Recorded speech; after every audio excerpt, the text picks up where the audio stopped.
Political state না, সুতরাং স্বাভাবিকভাবে এখানে বলাটা আমার জন্য বেশি বললে অসুবিধা হবে। আমি স্বল্প কয়েকটা কথা বলবো।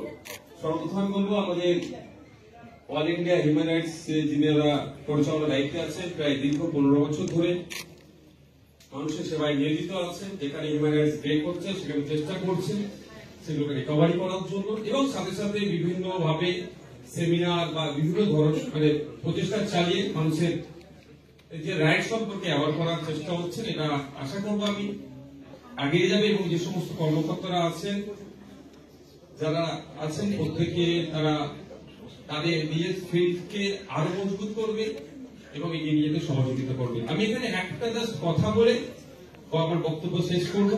আর এখানে যারা আছেন সবাই কম বেশি আমাদের অ্যাসেম্বলির আমার কলিগ আছেন, আমাদের সবাই কম বেশি বিভিন্ন ফিল্ড থেকে আছেন।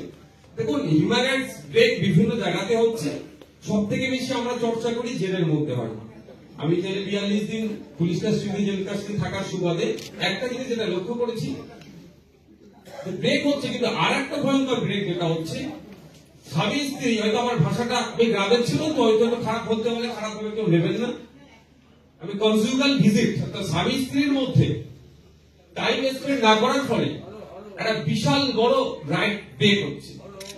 আমি আপনারা এই কাজে যারা যুক্ত আছেন, হিউম্যান রাইটস নিয়ে আপনারা কাজ করছেন, আমি অনুরোধ করবো আপনারা এটাকে নিয়ে চর্চা করুন।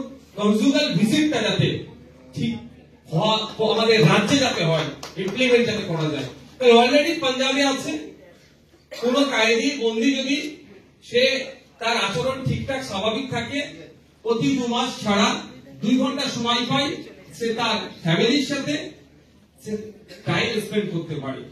পৃথিবীর বিভিন্ন দেশে আছে, ফার্স্ট ওয়ার্ল্ড থেকে শুরু করে বিভিন্ন ওয়ার্ল্ডের বিভিন্ন জায়গায় আছে, কিন্তু আমাদের পশ্চিমবাংলায় যাতে হয়, এবং অল ইন্ডিয়া লেভেলে আপনারা কাজ করছেন, আমার বিহার থেকে এসেছেন, যে অল ইন্ডিয়া লেভেলে যাতে সমস্ত জায়গায় এটা যে রাইটটা ব্রেক হচ্ছে না হয়, এবং স্বামী স্ত্রীকে বা দাম্পত্য জীবনকে স্বাভাবিকভাবে তারা নিয়ে এগোতে পারে, তার জন্য এই দাবিটা আমি আশা করব আমাদের অল ইন্ডিয়া হিউম্যান রাইটস এর পক্ষ থেকে সোচ্চার হবেন।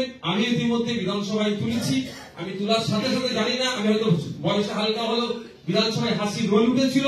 আমি ধন্যবাদ জানাই এখানে আপনারা যে সিরিয়াস বিষয়টাকে নিচ্ছেন। আমাদের বিধানসভার অনেক আমাদের কলিগরা সেটাকে সিরিয়াস না নিয়ে হাসির রোল তুলেছিল। আমি ভালো লাগছে যে আপনারা যথেষ্ট এবার, আমি আশা করছি আপনারা যদি আওয়াজটা প্রতিটা প্রান্ত থেকে তুলতে পারেন, তাহলে আমরা জেলবন্দি মানুষের যে দাম্পত্য যে রাইট আছে সেটা আমরা দিতে পারবো। আর এই আওয়াজটা তুললেই তো সংশোধনী হবে, অ্যামেন্ডমেন্টটা হবে আমাদের আওয়াজ তোলার জন্য। Thank you.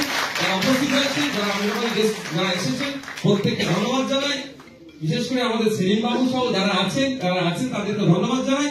আপনারা ভালো থাকবেন, আপনাদের মাধ্যমে আমরা একটা সুস্থ সমাজ ব্যবস্থা পাবো এই আশা করছি। Thank you. ধন্যবাদ মাননীয় বিধায়ক।